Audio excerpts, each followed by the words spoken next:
अवांजी समातुनि ताईं radio voice of Sindh London.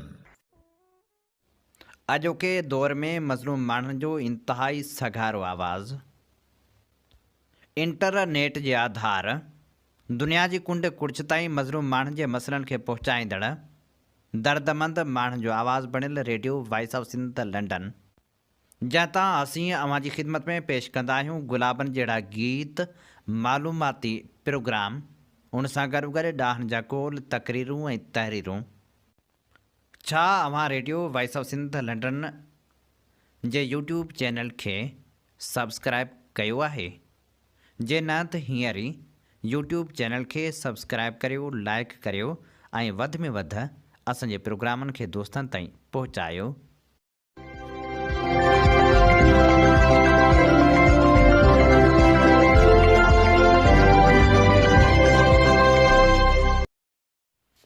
अवीं ॿुधी रहिया आहियो radio voice of Sindh London. अवां जी ख़िदमत में प्रोग्राम पेश कजे थो ख़बरुनि जी दुनिया। 3 फरवरी 2026 अंगारे जे ॾींहुं प्रोग्राम ख़बरुनि जी दुनिया साण करे आऊं अवां जी ख़िदमत में हाज़ुर अवां जो पंहिंजो मेज़बान हबीब लगारी।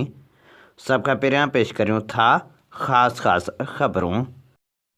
बलूचिस्तान जे केतिरनि ई शहरनि ते अञा ताईं BLA जो कब्ज़ो बरक़रार।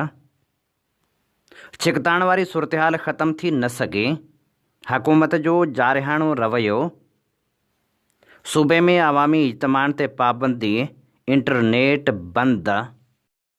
हुकूमत जो मसइला हल करण बदिरां ताक़त जे इस्तेमाल ते ज़ोर। लकी शाह सदर में कुदरती वसीला जदोजहद कमेटी जो मार्च। साना पारां परॾेही सिंधी कॉन्फ्रेंस जो ऐलान। हैदराबाद में जीअ सिंध तहरीक जो जेल में क़ैद क़ौमी कारकुननि सां ज़्यादतियुनि ख़िलाफ़ मुज़ाहिरो। टंडे ग़ुलाम हैदर में जस्कम जो डिवाइस होल्डरनि ख़िलाफ़ एहतजाज। करमपुर जे स्कूल मां चोरी। सकरन में ॻोठाणनि जो पुलिस जे ज़्यादतियुनि ख़िलाफ़ एहतजाज। लाड़काने में नामियारे शाइर कामिल इमदाद जतोई जी यादि में मेड़ाको। हाण पेश करियूं था तफ़सीली ख़बरूं। बलूचिस्तान में छिकताइण वारी सूरतहाल बरक़रार आहे, जॾहिं त केतिरनि ई शहरनि ते BLA जो कब्ज़ो आहे। हुकूमत पारां मसइले जे हल बदिरां ताक़त जे इस्तेमाल ते ज़ोर ॾिनो पियो वञे। इंसानी हक़नि लाइ जाखोड़ींदड़ अॻवाननि पारां हुकूमत खे ताक़त जे इस्तेमाल बदिरां ॻाल्हियुनि वसीले बलूचिस्तान जा मसइला हल करण जो मशवरो ॾिनो वियो आहे, पर हुकूमत ताक़त जे इस्तेमाल ते बज़िद आहे। BLA जो केतिरनि ई शहरनि ते अञा ताईं कब्ज़ो बरक़रार आहे। हुकूमत कलम 144 लागू करण खां पोइ अवामी गरजाणनि मेड़ाकनि ते पाबंदी लॻाए छॾी आहे। कोयटा समेत केतिरनि ई शहरनि में इंटरनेट ते पाबंदी आहे। कुझु शहरनि में मोबाइल सर्विस पिणु बंदि कई वई आहे। बलूचिस्तान जे नौशकी वारे इलाइक़े में कैडेट कॉलेज भरिसां पाकिस्तानी फोर्सिस पारां हिकु मुसाफ़िर गाॾी मथां हथियारनि जा मुंहं खोलिया विया, जंहिंजे नतीजे में गाॾी में सवार 10 माण्हू मौक़े ते क़तल थी विया। यादि रहे त नौशकी समेत बलूचिस्तान जे वॾनि शहरनि में गुज़िरियल ॾींहनि खां हैरूफ 2 ऑपरेशन जारी आहे। बलूचिस्तान जो सामूंडी शहर गवादर 3 ॾींहं बि वीरान नज़र आयो। बैंकनि समेत मुख़्तलिफ़ इदारा बंदि रहिया। बलूचिस्तान ऐं पंजाब खे मिलाईंदड़ शाहराह सखी सरवर खे पिणु मुकमिल तौर ते बंदि कयो वियो आहे। नौशकी ते अञा ताईं BLA जो कब्ज़ो बरक़रार आहे। बलोच लिबरेशन आर्मी पारां खारान भरिसां फोर्सिस खे हिकु भेरो ॿीहर निशानो बणायो वियो, जंहिंजे करे फोर्सिस पोइ ते हटण ते मजबूर थी वई आहे। नौशकी शहर ते BLA जो कब्ज़ो बरक़रार आहे। बलोच लिबरेशन जे कब्ज़े बाद सिक्योरिटी फोर्सिस पारां ड्रोन इस्तेमालु कया पिया वञनि, जंहिंजे करे शहरनि जे मारिजण जो पिणु इतला आहे। नौशकी शहर में इंटरनेट सर्विस बि बंदि आहे ऐं मोबाइल फ़ोन सर्विस पिणु बंदि कई वई आहे, जंहिंजे करे इलाइक़े वासियुनि जो राबितो मुकमिल तौर ते कटिजी वियो आहे। बलोच लिबरेशन आर्मी पारां नौशकी में केतिरनि ई हंधनि ते फ़ौजी कैंपनि खे पिणु निशानो बणायो वियो। बलोच लिबरेशन आर्मी पारां वीडियो पिण जारी कई वई आहे, जंहिंमें ॾिसी सघिजे थो त पाकिस्तानी फोर्सिस जे हिकु मरकज़ी कैंप खे निशानो बणायो वियो आहे। इंसानी हक़नि लाइ जाखोड़ींदड़ अॻुवाणनि ऐं सियासी समाजी धुरियुनि पारां हुकूमत खे ताक़त जे इस्तेमाल बदिरां ॻाल्हियुनि वसीले मसइले हल करण जे ॾिनल मशवरे बावजूदि हुकूमत ताक़त जे इस्तेमाल ते मज़ीद बणियल आहे। बचाव वारे वज़ीर ऐलान कयो आहे त बलूचिस्तान में वॾे पैमाने ते फ़ौजी मुक़ररु कया वेंदा। वफ़ाक़ी घरू वज़ीर बि ऐलान करे चुको आहे त बलूचिस्तान में पाइदार अमन लाइ कंहिं बि हद ताईं वेंदासीं। बलोच नेशनल पार्टीअ जे अॻुवाणनि प्रेस कॉन्फ्रेंस कंदे चयो आहे त बंदूक बलूचिस्तान जो हल नाहे, छो त तशदुद वसीले मासूम जानियूं ज़ाया थींदियूं। हुकूमत पंहिंजे पॉलिसियुनि ते नज़रसानी करे हुकूमती पॉलिसियुनि जे करे माण्हुनि में नफ़रत वधी रही आहे। इस्टेब्लिशमेंट अहिड़ी हुकूमत मुसलत करण जा नतीजा ॾिसी छॾिया आहिनि। बलूचिस्तान नेशनल पार्टीअ जे मरकज़ी सीनियर नायब सदर साजिद तरीन एडवोकेट पार्टी जे सीनियर अॻुवाणनि सां गॾु कोयटा में प्रेस कॉन्फ्रेंस कंदे चयो त सरदार अख्तर मेगल अॻु में ई जिन ख़दशनि जो इज़हार कयो हो उहे सच साबित थिया आहिनि। हुकूमत अमन करण बदिरां करप्शन में दिलचस्पी रखे थी। बलूचिस्तान जो मसइलो सियासी आहे, जंहिंजो हल सिर्फ़ु संजीदा ऐं मुसर ॻाल्हियूं आहिनि। असीं चाहियूं था त हुकूमत ॻाल्हियुनि वसीले मसइला हल करे। जेकॾहिं ॻाल्हियुनि वसीले मसइला हल न कया विया त अञा बि वधीक नुक़सानु पहुचंदो। बलूचिस्तान में जबरी गुमशुदगियुनि वारो सिलसिलो बि अञा ताईं रुकिजी नाहे सघियो, जॾहिं त जबरी गुमशुदगियुनि ख़िलाफ़ voice for Baloch missing persons पारां एहतजाज जो सिलसिलो जारी आहे। काल्ह बि एहतजाजी कैंप जारी रखी वई। उन मौक़े ते BMP जे चेयरमैन नसरुल्लाह बलोच चयो त हुकूमत जबरी गुमशुदगियुनि जे हवाले सां कानून मंज़ूरु कयो आहे, जंहिंमें हुकूमत दावा कई आहे त हाणे जबरी गुमशुदगियुनि जो मसइलो हल थी वियो आहे। कंहिंखे बि जबरी तौर लापता न कयो वेंदो। जेको माण्हू बि मुल्की इदारनि जी हिरासत में हूंदो उनखे 24 कलाकनि अंदरि कंहिं बि मजिस्ट्रेट साम्हूं पेश कयो वेंदो ऐं बलूचिस्तान में 2 हिरासती मर्कज़ क़ाइमु कया वेंदा।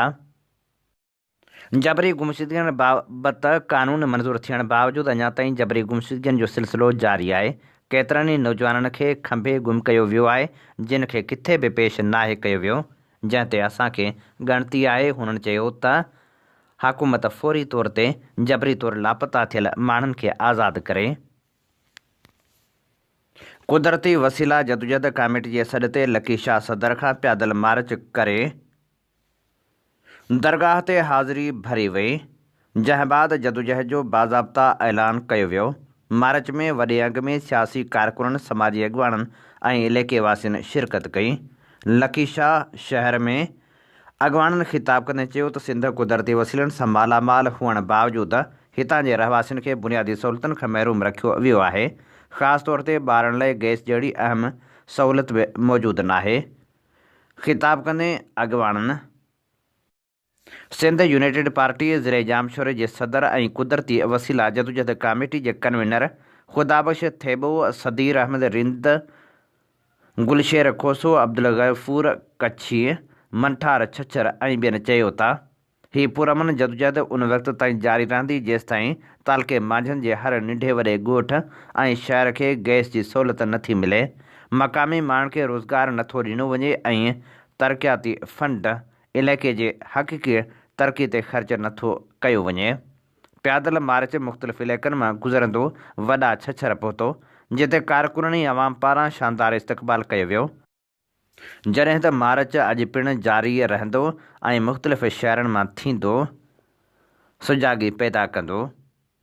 सेंट्रल जेल हैदराबाद जे सियासी क़ैदियुनि सुहेल मीराणी, मेहरान मीराणी, फराज़ चांडियो, हालार चांग, अदनान उर्फ़ अदू, जावेद मंगरियो, साकिब समेत 11 क़ैदियुनि जी मीरपुर ऐं कराची सेंट्रल जेल ॾांहुं तशदुद करे मुंतक़िली करण वारे अमल तोड़े क़ौमी कारकुननि ते जेल अंदरि तशदुद ख़िलाफ़ जीए सिंध तहरीक हैदराबाद जे कारकुननि, पार्टी चेयरमैन सूर्या सिंधी, इम्तियाज़ मीराणी, हुसैन कमराणी, क़ौमी साथी डॉक्टर शनकर माली, सैयद अज़ीज़ शाह, सरफराज़ चांडियो ऐं ॿियनि जी अॻुवाणी में प्रेस क्लब अॻियां एहतिजाजी मुज़ाहिरो कयो।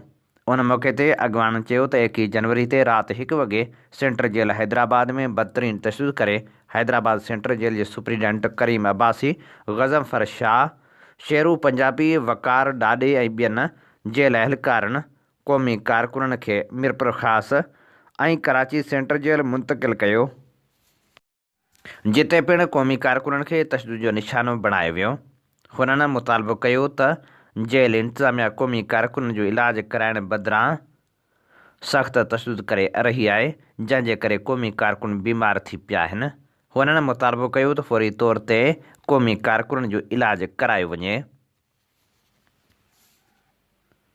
साना पारां परॾेही सिंधी आलमी कॉन्फ्रेंस मुनक़िद करण जो ऐलान कयो वियो आहे। साना पारां 25 अप्रैल 2026 ते परॾेही सिंधी आलमी कॉन्फ्रेंस लंडन में मुनक़िद कई वेंदी, जंहिंखे नामियारा अॻवान ख़िताब कंदा। क़ौमी अवामी तहरीक जे सरबराह अयाज़ लतीफ़ पलीजे सां संसद रिहाइश गाह ते सिंधी हारी तहरीक जी मरकज़ी कमेटी जे वफ़द कामरेड किरड़ रेबारी, अब्दुल्लाह चांडियो, यूसुफ लाशारी, कामरेड ग़ुलाम हुसैन सोलंकी, हबीबुल्लाह पलीजो ऐं ॿियनि जी अॻुवाणी में मुलाक़ात कई। खेसि सिंधी हारी तहरीक जी तनज़ीम साज़ी जी रिपोर्ट ॾिनी। उन मौक़े ते क़ौमी अवामी तहरीक जे सरबराह अयाज़ लतीफ़ पलीजे चयो त MRD जी तहरीक कालाबाग डैम ज़िया जे दौर में साफ़ियुनि जी जदोजहद, ज़मीननि जी नीलामी समेत सिंध जे तारीख़ी जदोजहदनि में अॻुवाणी वारो किरदारु अदा कयो आहे। पीपल्स पार्टी 18 सालनि जी हुक्मरानी में सिंध खे सरदारी निज़ाम, वॾेरा शाही, जरगाई सिस्टम जो मर्कज़ बणाए छॾियो आहे।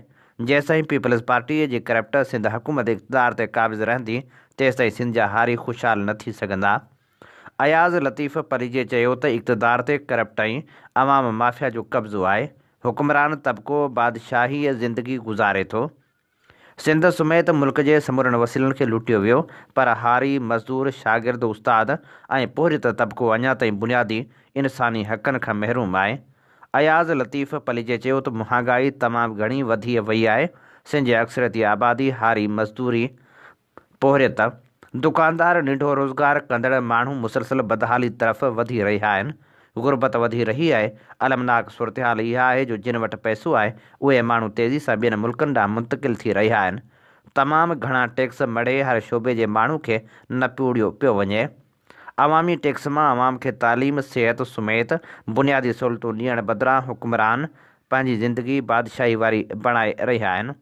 अयाज़ लतीफ़ पलीजे चयो त अवाम जो मसइलो सस्तो अटो आहे, रोज़गार आहे, मुआशी ख़ुशहाली आहे। वफ़ाक़ ऐं सिंध में वेठल हुक्मरान हक़ीक़ी अवामी मसइलनि ते कमु कनि। अयाज़ लतीफ़ पलीजे जो वधीक चवणु हो त वफ़ाक़ सिंध खे करप्शन जी कॉलोनी बणाए छॾियो आहे। हुक्मरान सिंध खे मज़लूम तबिके जो क़ैदखानो बणाए छॾियो आहे। करप्शन, मेरिट जी लताड़, महांगाई, पाणी, ज़मीननि ऐं वसीलनि जी फुलूट वॾा मसइला आहिनि। कंहिं बि करप्ट वज़ीर खे गिरफ़्तार नथो कयो वञे। सिंध जे हर शहर में मनशात ॾोह मुनाफ़े बख़्श कारोबार बणिजी विया आहिनि। मर्ज़ी जा SSPs ऐं DCs समेत इंतिज़ामी आफ़िसर मुक़ररु करे उन्हनि खां ज़ाती मुफ़ाद हासिल कया वञनि था। सिंध में थाणा कमीशन तहत हली रहिया आहिनि, जंहिं करे कंहिं बि ज़िले में अमन न आहे। मज़दूर, हारी, पोरित माण्हू इंसाफ़ खां महरूम आहिनि। सिंध बुख, बदअमनी ऐं बदहाली जो शिकार आहे। सिंध जो हारी हिकु वेले जी मानी लाइ परेशान आहे। अयाज़ लतीफ़ पलीजे चयो त पीपल्स पार्टी इक़्तिदार में अची सिंधी माण्हुनि जे उमेदनि जे ख़िलाफ़ु कमु कयो आहे। जमहूरियत जो नारो सिर्फ़ु ॾेखाव लाइ हंयो वियो आहे। अमली तौरु अवाम दुश्मन, हारी दुश्मन, पोरित दुश्मन, इज़हार जी आज़ादी ख़िलाफ़ु, औरतुनि, अक़लियतनि ऐं इंसानी हक़नि जे ख़िलाफ़ु कमु कयो वियो आहे। जेके सरदार, वॾेरा, जागीरदार अवाम खे न पोड़ीनि ऐं इस्तेहसाल कनि था, उन्हनि खे ताक़तवर बणायो वियो आहे। सिंध में आईनी क़ानून जी हुक्मरानी न आहे। सिंध में धाड़ियल ऐं जरगाई माण्हू जो राज आहे। पुलिस ऐं इंतिज़ामिया ज़ाती ऐं सियासी मुफ़ादनि लाइ इस्तेमालु कई वञे थी। अयाज़ लतीफ़ पलीजे चयो त सिंध जी ज़राइत खे हथ वठी तबाह कयो वियो आहे। जेको फसल पोखियो वञे थो, उन जा अघ किराया वञनि था। कारखानेदारनि जूं शयूं महांगियूं कयूं वञनि थियूं ऐं आबादगारनि जा फसल टके बराबरि कया वञनि था। इहा मुआशी नाइंसाफ़ी आहे।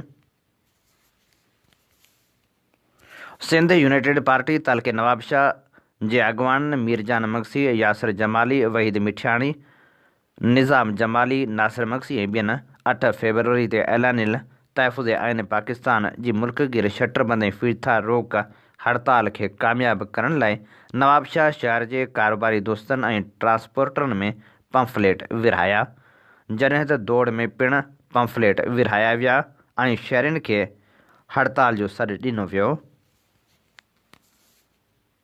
सकरंड भरिसां ॻोठ दलेल देरो जे रवासियुनि नेक मर्द मुमताज़ मलाह, SUP अॻवान यासीन मलाह, जस्कम अॻवान मुरड़ो मीरबार, मुज़फ़र मलाह ऐं ॿियनि जी अॻवानी में कराची में बेगुनाह हाफ़ फिराई थियल इमरान मलाह जे वारसनि सां इंसाफ़ लाइ एहतिजाजी मुज़ाहिरो कयो। अॻवाननि नारेबाज़ी कंदे ऐं मीडिया सां ॻाल्हाईंदे चयो त कराची सचल थाणे जी हद में कब्ज़ा माफ़िया ऐं मनशात फ़रोशी में मुलविस पीर फारूक सरंदी जे चवण ते विंगारू पुलिस पोरित इमरान मलाह खे घरां खणी कूड़ो मुक़ाबिलो ॼाणाए हाफ़ फिराई कयो। हुननि चयो त इमरान मलाह कराची शहर में पाणी विकिरो करे गुज़र सफ़र कंदो हो। एहतिजाज कंदड़नि वधीक ॿुधायो त इमरान मलाह जो पिरसन वालिद अब्दुल करीम मलाह गुज़िरियल 5 ॾींहंनि खां कराची प्रेस क्लब वारो इंसाफ़ लाइ बुख हड़ताल ते वेठल आहे, पर अञा ताईं को बि नोटिस नथो वरितो वञे। अॻवाननि IG सिंध ऐं आला इदारनि खां मुतालबो कयो त मामले जो फ़ौरी नोटिस वठी विंगारू SHO खे मुअतल कयो वञे ऐं कब्ज़ा माफ़िया ख़िलाफ़ कार्रवाई करे उन्हनि खे गिरफ़्तार कयो वञे, ॿी सूरत में एहतिजाज जो सिलसिलो वधायो वेंदो। हैदराबाद में आन फार्म वाटर मैनेजमेंट जे मुलाज़िमनि 18 महीननि खां पघार न मिलण ख़िलाफ़ शहबाज़ बिल्डिंग जे मुख्य गेट वटि एहतिजाजी मुज़ाहिरो करे नारेबाज़ी कई। उन मौक़े ते अॻवाननि शकील ख़ासखेली, उमैर अली, अमजद अली, ज़ुल्फ़कार मेमन, अब्दुल लतीफ़ नाराई, मुज़मिल नाराई ऐं ॿियनि चयो त हज़ारे मुलाज़िम गुज़िरियल केतिरनि ई सालनि खां इदारे जे मुख़्तलिफ़ शोबनि में कमु करे रहिया आहिनि। गुज़िरियल 1.5 साल खां DG पंहिंजी मनमानी करे बग़ैर कंहिं जवाज़ जे पघारूं बंदि करे छॾियूं आहिनि, जंहिंजे करे फ़ाक़ा कशी जो शिकार आहियूं। हुननि मुतालबो कयो त DG ख़िलाफ़ कार्रवाई करे असांजो पघारूं शुरू कयूं वञनि। कराची वाह जो 2 महीननि खां मरमती कमु जारी हुजण जे करे कोटड़ी जी लखें एकड़ आबादी पाणी खां महरूम बणिजी वई आहे, जॾहिं त टैंकर माफ़िया पारां अघ वधाया विया आहिनि, जंहिंजे ख़िलाफ़ कोटड़ी में एहतिजाजी मुज़ाहिरो कयो वियो। उन मौक़े ते ज़िले डिप्टी कमिश्नर ऑफिस में को बि ज़िम्मेवार ऑफिसर मौजूदु न हो, जंहिंजे करे मुख़्तियार कार जो क्लार्क ॻाल्हियूं करण ऐं एहतिजाज खे ख़तमु करण लाइ पहुतो, पर ॻाल्हियूं नाकाम थी वियूं। रोड बंदि करे सख़्त नारेबाज़ी कई वई, जॾहिं त ज़िले जामशोर जी इंतिज़ामिया 3 कलाकनि खां पोइ पहुते, जिन ख़ातिरी कराई त 2 ॾींहंनि जी मोहलत ॾियो, पाणी बहाल थी वेंदो, जंहिंखां पोइ रोड खोलियो वियो। शाहपुर जहानिया में जस्कम सिंधी अदबी संगत शाख शाहपुर जहानिया पारां सिंध जी मासूम न्याणी प्रिया कुमारी जी आज़ादी लाइ एहतिजाजी मुज़ाहिरो करे नारेबाज़ी कई वई।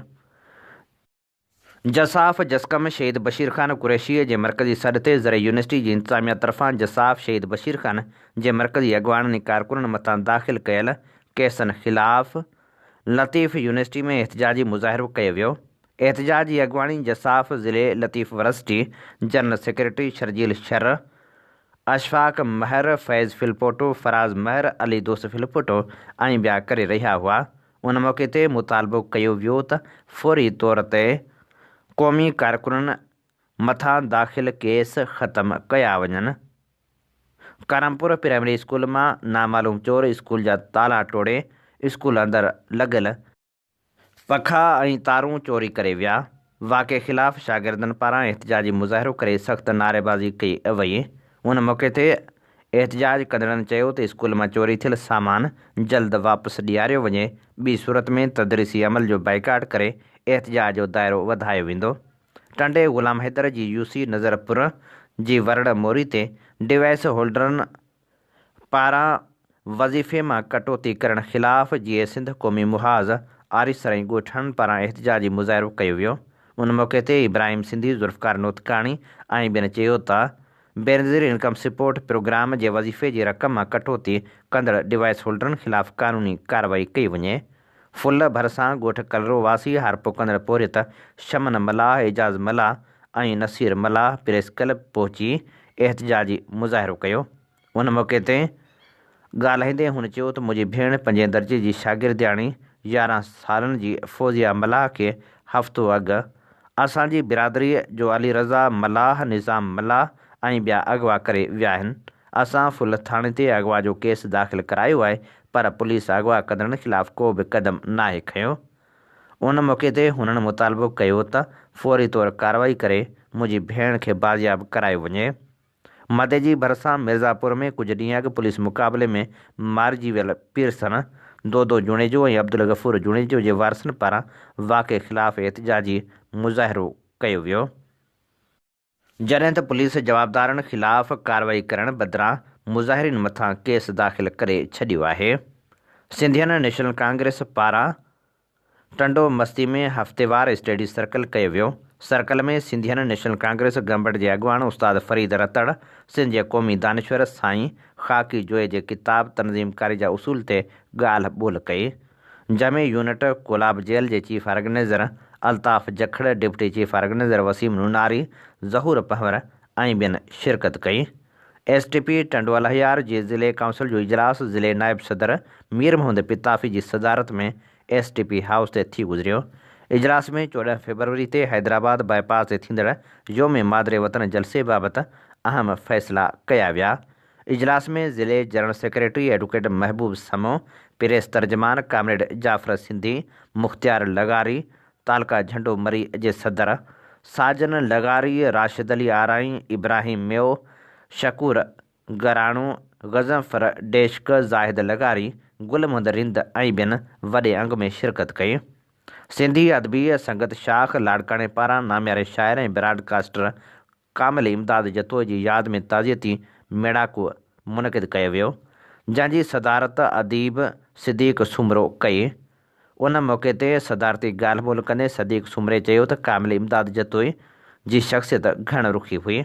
हू हिकु वक़्तु सुठो शाइर, अदीब ऐं रेडियो कंपेयर हो। कामिल इमदाद सिंधी अदब ऐं ॿोली लाइ पंहिंजे हिसे जो किरदारु अदा करे वियो आहे। कामिल इमदाद जे कलमी पोरे ते इबियासी वेहक करणु घुरिजे, जंहिंमें हुन जे फ़न ऐं फ़िक्र जो जाइज़ो वरितो वञे। हुन वधीक चयो त कामिल इमदाद जतोई जो समूरो मवाद शाया कराइण लाइ कोशिशूं कयूं वञनि। अदीबी नक़ाद बकावला बोज़दार चयो त कामिल इमदाद सिंधी अदबी संघ जो सीनियर ऐं मुतहरिक किरदारु हो। शाइर ऐं अदीब फ़राख़ जांवरी चयो त कामिल इमदाद जो विछोड़ो सिंधी अदब ऐं ॿोली लाइ हाञकार आहे। शाइर ऐं अदीब समी साजिद जुणेजे चयो त कामिल इमदाद जतोई पंहिंजे दौर जो फ़र्ज़ शनास उस्ताद बि हो त शाइर बि हो। नामियारे शाइर शेख फराज़ी जो चवणु त कामिल इमदाद जतोई विछड़ी ज़रूरु वियो आहे, पर हूअ विसरी न सघंदो। ॿारनि जे लेखक ऐं अदीब उस्ताद गुल दाए जो चवणु हो त हुन फ़न वसीले ॿोली, धरती ऐं वतन जे माण्हुनि लाइ शाइरी कई। अदीबी नक़ाद हमज़ली सोहो चयो त कामिल इमदाद प्यार कंदड़ इंसान ज़रूरु हो, पर अक़लियत पसंदी जे पासे खां कमज़ोर हो। लेखक ऐं नक़ाद मंज़ूर आज़ाद शेख चयो त कामिल इमदाद क़ुर्बदार ऐं मिलनसार इंसान हो। शाइर ऐं अदीब फ़क़ीर मोहम्मद सिंधी चयो त कामिल इमदाद जतोई सां ज़िंदगी जो वॾो हिसो गॾु गुज़रियो। हू न विसरंदड़ शख़्सियत आहे। लेखक कामरेड करीम बलोच जो चवणु हो त कामिल जी बुनियादी तरबियत मज़हबी इदारनि में थी हुई, जंहिं करे हुन जे फ़न ऐं फ़िक्र ते मज़हब जी गहरी छाप हुई। नामियारे कहाणीकार एजाज़ सोलंगी चयो त हुन समाज में जेको बि किरदारु अदा कयो उनखे हमेशह यादि रखियो वेंदो। ताज़ियती मेड़ाके में रज़ा हुसैन, इम्तियाज़ सुमरो ऐं मोमिन जांवरी पिणु शिरकत कई, जॾहिं त कार्रवाई संघ जे सेक्रेटरी ईसा मेमण हलाई। उन मौक़े ते सिंधी ऐं अंग्रेज़ी ज़ुबान जे लेखक जाम जमाली जी अमड़ ऐं नौजवान लेखक ख़लीक मेमण जे भाण जी वफ़ात ते पिणु ॾुख जो इज़हार कयो वियो। हैदराबाद में खाना बदोश राइटर्स कैफ़े लान में सिंधी अदबी संगत हैदराबाद जी दस्तूरी गरजाणी सैयद ज़वार नक़वी जी सदारत में थी गुज़री। तालिब बम्भरे स्टैनली वेल्फर जी किताब द फादर ऑफ नेशन मां मोहम्मद अली जनाह जी ज़िंदगी जा आख़िरी ॾींहं तर्जुमे जी सूरत में पेश कया। चूंडे तर्जुमे खे साराहियो वियो। वहीद गाहे आज़ाद नज़म पेश कयो, जंहिंखे ख़्याल ऐं तसलसल जे हवाले सां साराहियो वियो। नज़ीर मलकाणी कहाणी नर्सिंग हॉस्टल पढ़ी। कहाणी खे मुकालमाती कहाणी करार ॾींदे मौज़ू ऐं पेशकश खे साराहियो वियो। सरकारी डॉक्टर कीअं प्राइवेट इस्पतालूं हलाइनि था ऐं मरीज़नि जो इस्पताल में इलाज न करे खेनि पंहिंजी क्लिनिकनि ॾांहुं रेफर कनि था, उनजी बहितरीन अक्कासी थियल हुई। आख़िर में ज़वार नक़वी सदर जी हैसियत में शेख अयाज़ जी शाइरी ते मज़मून बिना तनक़ीद जे पेश कयल इस्मनि ते ताज जोए, मौलाबख्श मोहब्बती, नज़ीर मलकानी, तालिब बंभरे, वहीद गाए, इमदाद अली शाह बुखारी, इदरीस जतोई, गुलशेर कोरिजे, ग़ुलाम कादर बुर्दी ऐं ज़वार नक़वी इस्लाही राया ॾिना। आख़िर में सीनियर क़ौमपरस्त अॻवान हबीबुल्ला काबूरे ऐं नामियर कहाणीकार ऐं नक़ाद मुमताज़ महर जे लाॾाणे ते ॾुख जो इज़हार कयो वियो। बदीन ज़िले जे हर निढे वॾे शहर ॻोठ स्टाप ते हर नमूने जी मंशात खुलेआम बिना कंहिं डप डाव जे विकिरे थियण जे करे रवासी ॾुखियाईनि में अची विया। नौजवान नस्ल नशे जो आदी थियण लॻो। बदीन ज़िले जे मुख़्तलिफ़ शहरनि बदीन, गोलारची, टंडे बागे, मातली, तलहार, राजू खानाणी, कड़ियो गहवर, खोरवा, पंगरियो, खोसकी, नओं दुम्बालो, गुलाब लगारी, निंदो, शादी, लारज कढण समेत हर निढे वॾे शहर ॻोठ ऐं स्टाप ते मैनपुड़ी, सफ़ीना, गुडके, चरसा, अफ़ीम, भंग, विस्की ऐं ॿियनि मनशा जो विकिरो जारी आहे। अक्सर इलाइक़नि में शिकायतूं अचण बावजूदि मक़ामी पुलिस कार्रवाई लाइ तयारु नाहे। जॾहिं त इलाइक़े वासियुनि मुतालबो कयो आहे त फ़ौरी तौर ते मनशात विकिरो कंदड़नि ख़िलाफ़ कार्रवाई करे मनशात मां जान आजी कराई वञे। सिविल इस्पताल सिजावल में कमु कंदड़ रीडर सर्विस मुलाज़िमनि पारां 7 महीननि खां रहियल पघारूं जारी न थियण ख़िलाफ़ एहतिजाजी मुज़ाहिरो करे धरणो हंयो वियो। मुलाज़िमनि जो चवणु हो त पघारूं न मिलण सबबि हू सख़्त माली परेशानी जो शिकार आहिनि ऐं फ़ाक़ा कशी वारी ज़िंदगी गुज़ारण ते मजबूर थी विया आहिनि। एहतिजाज दौरान ज़मा लगारी, हैदर शाह, सालेह रिंद, आफ़ाक़ उमराणी, बिलावल बारण, मुजाहिद लगारी समेत ॿियनि मुलाज़िमनि ख़िताब कंदे चयो त गुज़िरियल 7 महीननि खां असांजूं पघारूं बंदि पियल आहिनि, जंहिं सबबि घरनि जा ख़र्च हलाइण बि ॾुखियो थी पियो आहे। हुननि चयो त बार बार दरख़्वास्तनि ऐं दाहिण बावजूदि बि मसइलो हल नथो कयो वञे, जेको इंतिहाई अफ़सोसनाक आहे। उन मौक़े ते असिस्टेंट कमिश्नर सिजावल मोहम्मद कुमेल ऐं मेडिकल सुपरीडेंट सिविल इस्पताल सिजावल डॉक्टर अनवर मेमण एहतिजाज कंदड़ मुलाज़िमनि वटि पहुची ॻाल्हियूं कयूं। मुलाज़िमनि वाज़े लफ़्ज़नि में चयो त जेसिताईं रहियल पघारूं जारी न कयूं वेंदियूं तेसिताईं एहतिजाज जारी रहंदो।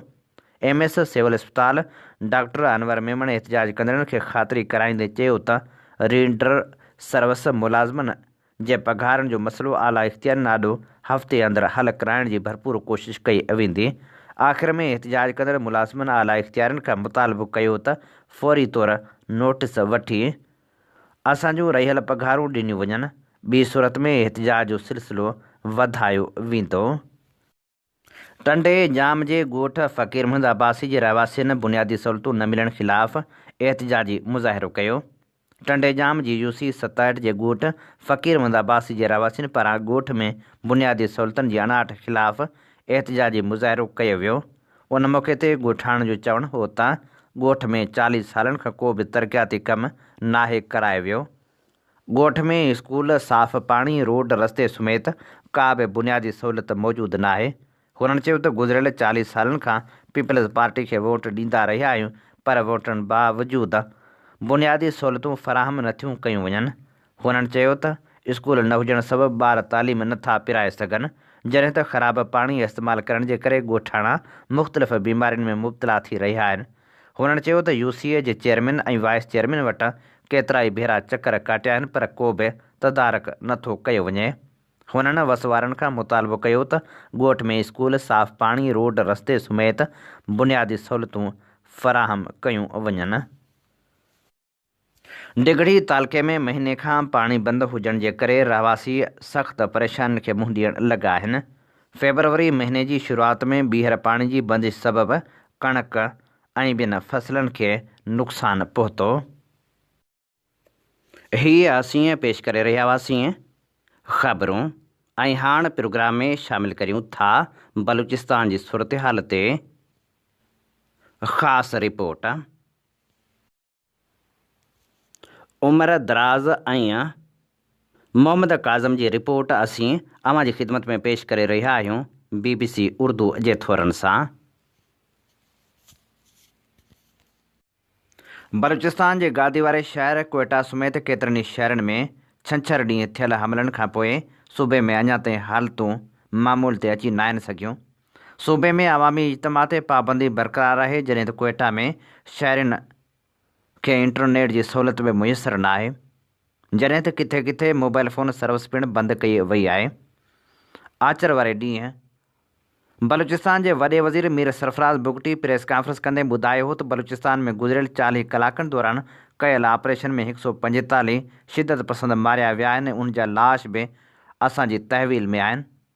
हुन इहो बि ॿुधायो हो त छंछर जे हमलनि में मजमूई तौरु 31 शहरी ऐं 17 सिक्योरिटी एहलकार बि मारिजी विया। उन खां अॻु छंछरु राति पाकिस्तानी फ़ौज जे शोबे ISPR चयो हो त क्वेटा समेत बलूचिस्तान जे मुख़्तलिफ़ शहरनि में थींदड़ हमलनि में घटि 92 वेढ़ाक ऐं 15 एहलकार मारिया विया आहिनि। ISPR जे बयान मूजिबि जुमे जे ॾींहुं पंजगोर ऐं शाबान में मुख़्तलिफ़ कार्रवाइनि में 41 वेढ़ाकनि खे पिणु मारियो वियो, जंहिंखां पोइ ॿिए ॾींहुं बि शिदत पसंद मारिया विया, जिन जो अंगु वधी 133 थी वियो।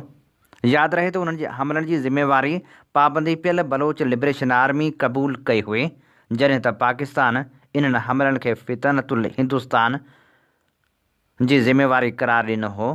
यादि रहे त पाकिस्तान जी घरू वज़ारत सूबे बलूचिस्तान में दहशतगर्दी में मुलविस समूरनि गिरोहनि खे फितनतुल हिंदुस्तान जो नालो ॾिनो आहे। पाकिस्तानी हुकूमत उन्हनि गिरोहनि ते भारतीय सहकार जो इल्ज़ाम हणे थी, जॾहिं त नईं दहली माज़ी में बि अहिड़नि इल्ज़ामनि जी तरदीद कंदी रही आहे। बलूचिस्तान जे वॾे वज़ीर दावा कई त उन्हनि वटि अॻुवाट इंटेलिजेंस रिपोर्टूं मौजूदु हुयूं त वेढ़ाक अहिड़े क़िस्म जे हमले जी तयारी करे रहिया आहिनि, तंहिं करे सिक्योरिटी इदारनि हिकु ॾींहुं अॻु ई ऑपरेशन शुरू कयो हो। हुन चयो त शिदत पसंदनि जे पोयां ऑपरेशन अञा जारी आहे ऐं खेनि भॼणु न ॾिनो वेंदो। मीर सरफराज़ बुगटी BLA समेत ॿियनि पाबंदी पियल तनज़ीमनि सां मुख़ातिब थींदे चयो त हीउ अव्हां जो सभ खां वॾो ऑपरेशन हो। अव्हां त हिकु यूनियन काउंसिल बि आज़ादु न कराए सघिया। जॾहिं हिकु यूनियन काउंसिल बि आज़ादु नथा कराए सघो त बलूचनि खे पंहिंजो ॿारनि छो बणाए रहिया आहियो। जिन शहरनि में हमला थिया उन्हनि में क्वेटा, मस्तोंग, कलात, नोशकी, खारान, दलबदीन, तुर्बत, तंप, गवादर, पसनी ऐं ॿिया इलाइक़ा शामिल हुआ। आचर ॾींहुं क्वेटा जे सरियाब इलाइक़े में मस्जिदनि मां ऐलान करायो वियो त माण्हू घरनि खां ॿाहिरि न निकिरनि, जॾहिं त घर घर तलाशी बि वरिती वई। नोशकी में मक़ामी माण्हू ॿुधायो त सिक्योरिटी फोर्सिस जी कैंप मां फायरिंग ऐं धमाकनि जा आवाज़ ॿुधण में ईंदा रहिया ऐं हथियारबंद माण्हू शहर में गश्त कंदा रहिया। पुलिस स्टेशननि ऐं सरकारी ऑफिसनि में बि ॾिठा विया। वॾे वज़ीर इहा बि दावा कई त ॿिनि इलाइक़नि खे जल्द साफ़ कयो वियो, पर नोशकी खे साफ़ करण में देरि थी, पर पोइ बि बाद में शहर खे क्लियर करण जो ऐलान कयो वियो। BLA दावा कई त यरगमाल बणायल डिप्टी कमिश्नर ऐं औरत असिस्टेंट कमिश्नर खे आज़ादु कयो वियो आहे, जॾहिं त सरकारी तौरु सिर्फ़ डिप्टी कमिश्नर जी तस्दीक़ कई वई। हमलनि जी शुरूआति क्वेटा खां थी। क्वेटा में सुबुह जो 6 वॻे खां पोइ हमलनि जो आगाज़ सरियाब वारे इलाइक़े मां थियो। सुबुह 8 वॻे ताईं उन्हनि हमलनि जो दाइरो रेड ज़ोन वेझो ईदी चौक ताईं पहुची वियो। उन्हनि हमलनि में इमारतुनि खे नुक़सानु पहुचायो वियो। सभ खां वधीक नुक़सानु क्वेटा में थियो। सरकारी मिल्कियतुनि खे पहुचंदड़ नुक़सान में सरियाब वारे इलाइक़े में पुलिस स्टेशनूं ऐं 5 बैंकूं शामिल आहिनि। BBC जो कैमरामैन ख़ैर मोहम्मद बलोच उन्हनि माण्हुनि में शामिल हो जेके उन नुक़सान जी कवरेज लाइ मुख़्तलिफ़ हंधनि ते विया हुआ। उन्हनि ॿुधायो त हज़ारगंज ऐं भरपासे वारनि इलाइक़नि में 5 बैंकनि ते हमला करे उन्हनि खे नुक़सानु पहुचायो वियो। उन्हनि बैंकनि मां हिकु सिक्योरिटी गार्ड ॿुधायो त हमलो कंदड़नि बैंक जो दरवाज़ो खोलण जो चयो, पर असां बैंक जा दरवाज़ा न खोलिया, जंहिंजे करे उन्हनि बैंक जे जंगले खे नुक़सानु पहुचायो। सिक्योरिटी गार्डनि चयो त अञा ताईं उन जंगले खे तालो लॻल आहे। जंगले खे टोड़ण बाद हमलावरनि असांखे हथियार उन जे हवाले करण जो चयो। हथियार हुननि जे हवाले करण खां सवाइ को ॿियो असां वटि रस्तो ई न हो। सरियाब जे इलाइक़े में जिन पुलिस स्टेशन ते हमला कया विया उन्हनि में न्यू सरियाब, शहीद ख़ालिक ऐं शालकोट पुलिस स्टेशन शामिल आहिनि। एक सीनियर पुलिस ऑफिसर ॿुधायो त शहीद ख़ालकाबाद पुलिस स्टेशन खे हमले खां पोइ ॿाहिरि साड़ियो वियो। न्यू सरियाब पुलिस स्टेशन ते बि वॾे पैमाने ते नुक़सानु पहुचायो वियो, पर शालकोट पुलिस स्टेशन ते मज़ाहिम जे करे हमलावर थाणे में दाख़िल न थी सघिया। ख़ैर मोहम्मद बलोच मूजिबि न्यू सरियाब पुलिस स्टेशन जे हर कमरे खे ॿाहिरि साड़ियो वियो, उनखां सवाइ रिकॉर्ड खे पिणु साड़ियो वियो। हुन जो चवणु हो त थाणे जे मुख़्तलिफ़ हंधनि ते गोलियुनि जा निशान पिणु मौजूदु आहिनि, जॾहिं त थाणे अंदरि 4 खां 5 गाॾियूं पिणु मौजूदु हुयूं जिन खे साड़ियो वियो। न्यू सरियाब थाणे जे मुक़ाबले में शहीद ख़ालिक पुलिस स्टेशन में नुक़सानु वधीक थियो आहे। थाणे खे नुक़सानु पहुचाइण खां सवाइ उन जे अंदरि ऐं ॿाहिरि बीठल दर्जने गाॾियुनि खे ॿाहिरि साड़ियो वियो। उनखां सवाइ समाजी राबतनि जी वेबसाइट ते अहिड़ियूं वीडियोज़ पिणु वायरल थियूं आहिनि जंहिंमें माण्हुनि खे थाणनि मां मोटरसाइकिल ऐं ॿियूं शयूं खणी वेंदे ॾिसी सघिजे थो। कोयटा खां सवाइ मस्तूंग, कलात, नुश्की ऐं ॿियनि शहरनि में बि पुलिस थाणनि ऐं बैंकनि खे नुक़सानु पहुचायो वियो।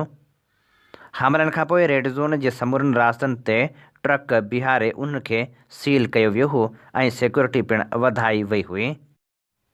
छंछर जे ॾींहुं 2 पहरनि जे क़रीब रेड ज़ोन वारनि इलाइक़नि मां फायरिंग जा आवाज़ पिणु ॿुधाया विया, जॾहिं त केतिरा ई धमाका पिणु थिया विया। यादि रहे त गुज़िरियल ॾींहुं बारूद सां भरियल गाॾी खे पिणु रेड ज़ोन वेझो ईदी चौक ते धमाके सां उॾाए तबाह कयो वियो, जंहिंजे करे दुकाननि खे पिणु नुक़सानु पहुतो ऐं ऑफिसनि खे पिणु नुक़सानु पहुतो। वायरल थियल वीडियोज़ ऐं अखियुनि ॾिठल शाहिदनि मूजिबि सरियाब वारे इलाइक़े में हथियारबंदनि जो वॾो अंग मौजूदु हो। अखियुनि ॾिठा शाहिद ॿुधाइनि था त यूनिवर्सिटी जे वेझो रस्तनि ते माण्हुनि जी तलाशी पिणु वरिती वई हुई। मस्तूंग जेल मां 27 कैदियुनि खे पिणु फ़रार करायो वियो। बलूचिस्तान में कोयटा ज़िले सां लॻोलॻि 50 किलोमीटर जे मुफ़ासिले ते मौजूदु मस्तूंग शहर आहे। हमिलो कंदड़नि पारां मस्तूंग जेल ते पिणु हमिलो कयो वियो, जंहिंजे नतीजे में जेल मां 27 कैदी फ़रार थी विया। सरकारी एहलकार जो चवणु हो त हमलावर 2 ख़ानगी बैंकनि खे पिणु ॿाहिरि साड़े ऐं रक़म खणी विया। हिकु सिक्योरिटी एहलकार पिणु मज़ाहिम ते क़त्ल कयो वियो, जॾहिं त 3 पुलिस एहलकार उन दौरान ज़ख़्मी थिया हुआ, जॾहिं त 5 हमिलो कंदड़ मारिजी विया हुआ। कोयटा कराची हाईवे सां लॻोलॻि कलात शहर में पिणु कार्रवायूं कयूं वियूं हुयूं। पुलिस स्टेशननि खे ॿाहिरि साड़ियो वियो हो, जंहिंजे नतीजे में 4 पुलिस एहलकार पिणु ज़ख़्मी थिया हुआ। खारान वारे इलाइक़े में पिणु हमिलो कयो वियो हो। मुख़्तलिफ़ सरकारी इमारतनि खे नुक़सानु पहुचायो वियो, जॾहिं त क़बाइली शख़्सियत ऐं मुलाज़ई क़ौमी इतिहाद जे सरबराह मीर शाहिद गुल मुलाज़ई जे घर ते पिणु हमिलो कयो वियो। हमले में शाहिद गुल मुलाज़ई समेत 7 ॼणा मारिजी विया हुआ। अखियुनि ॾिठल शाहिदनि मूजिबि हमलावरनि शाहिद गुल मुलाज़ई जे घर ते मौजूदु गाॾियुनि खे पिणु बाहियूं ॾेई साड़े छॾियो हो। दालबदीन, गवादर ऐं पसनीअ जे मुख़्तलिफ़ इलाइक़नि में पिणु हमिलो कयो वियो ऐं सिक्योरिटी फोर्सिस जे कैंपनि खे नुक़सानु पहुचायो वियो, जॾहिं त नेटवर्क पिणु बंदि रहियो। यादि रहे त गुज़िरियल साल जे आख़िर में ज़िले चागी जे इलाइक़े नोकंडी में बि सिक्योरिटी फोर्सिस जे हिकु कैंप ते हमिलो कयो वियो हो। गवादर जे मक़ामी साफ़िन ॿुधायो त हथियारबंदनि गवादर में 3 हंधनि खे निशानो बणायो, जिन में नगोरी वार्ड, लेबर कैंप ऐं पुराणी केस्को ऑफिस। तुरबत ऐं ज़िले केच जे 2 इलाइक़नि खे बि निशानो बणायो वियो। यादि रहे त बलूचिस्तान जे मुख़्तलिफ़ शहरनि में थींदड़ मुनज़म हमिलो को पहिरियों वाक़ियो न आहे, जॾहिं त सूबे जे मुख़्तलिफ़ शहरनि में हिक वक़्ति हथियारबंद दाख़िल थींदा आहिनि, पुलिस खे निशानो बणाईंदा आहिनि, सिक्योरिटी ऐं सरकारी इमारतनि खे पिणु निशानो बणायो वेंदो आहे। पर इहो पहिरियों भेरो आहे जो कोयटा में बि अहिड़ियूं कार्रवायूं थियूं आहिनि। मोहम्मद शुएब इस्लामाबाद जी क़ाइद आज़म यूनिवर्सिटी में इंटरनेशनल रिलेशन जे शोबे सां लाॻापियल आहे। उन ॿुधायो त जेतिरो जल्दी हमलावरनि खे मारियो वियो उन मां अंदाज़ो थिए थो त सिक्योरिटी इदारा पहिरियां ई तयारु हुआ। जेतिरियूं जल्दी वीडियोज़ ऐं तस्वीरूं साम्हूं आयूं आहिनि उन मां लॻे थो त सिक्योरिटी फोर्सिस उन फॉल आउट ते कंट्रोल करण में कामयाबु थी आहे। ईअं महसूसु थिए थो त उन्हनि पहिरें हमले मां सबक़ु सिखियो ऐं शायदि इन हमले लाइ तयारु हुआ। कोयटा में हमला साबित कनि था त हमिलो कंदड़ हाणे आम माण्हुनि ताईं पहुची चुका आहिनि। हुन जो ख़्यालु आहे त बलूचिस्तान में सिक्योरिटी जो सभ खां वॾो चैलेंज सियासी आहे। हुन चयो त अव्हांखे दिलि ऐं दिमाग़ खटणा पवंदा, सिर्फ़ु वेढ़ न करणी पवंदी। वेढ़ आख़िरी हल हुजणु घुरिजे। जॾहिं त माहिरनि जो चवणु आहे त बलूचिस्तान जा मसइला मक़ामी सतह ते सम्झी मक़ामी हल ॻोल्हणु ज़रूरी आहे। इज़हार राय लाइ वधीक प्लेटफार्म ॾियणु घुरिजनि त जीअं माण्हुनि जूं शिकायतूं साम्हूं अचनि ऐं उन्हनि शिकायतुनि जो अज़ालो कयो वञे। क़ाइद-ए-आज़म यूनिवर्सिटीअ सां लाॻापो रखंदड़ इंटरनेशनल रिलेशन्स जे शागिर्द मोहम्मद शुएब जो वधीक चवणु हो त रियासत लाइ हीउ हिकु वॾो चैलेंज आहे। तालीम याफ़्ता वेढ़ाक पुराणनि वेढ़ाकनि खां वधीक ख़तरनाक आहिनि। रियासत लाइ ज़रूरी आहे त हूअ बलोचनि जा मसइला सम्झे ऐं उन्हनि खे हल करण लाइ क़दम खणे ऐं इहो ॾिसण जी ज़रूरत आहे त आख़िर ही माण्हू छाजे करे इन हद ताईं वञी रहिया आहिनि। मक़ामी मसइला जेसिताईं हल न थींदा तेसिताईं इन सूरतहाल मां निकिरी न सघिबो। हीअ असीं अव्हांजी ख़िदमत में पेश करे रहिया हुआसीं बलूचिस्तान जी सूरतहाल ते ख़ुसूसी रिपोर्ट जेका असां BBC उर्दू जे ताउन सां पेश करे रहिया हुआसीं। इन ते प्रोग्राम ख़बरुनि जी दुनिया जो वक़्तु पुॼाणी ते पहुचे थो। पंहिंजे मेज़बान हबीब लगारी खे ॾींदा इजाज़त। जेॾहिं पेर तेॾहिं ख़ैर। अवां जी समातुनि ताईं radio voice of Sindh London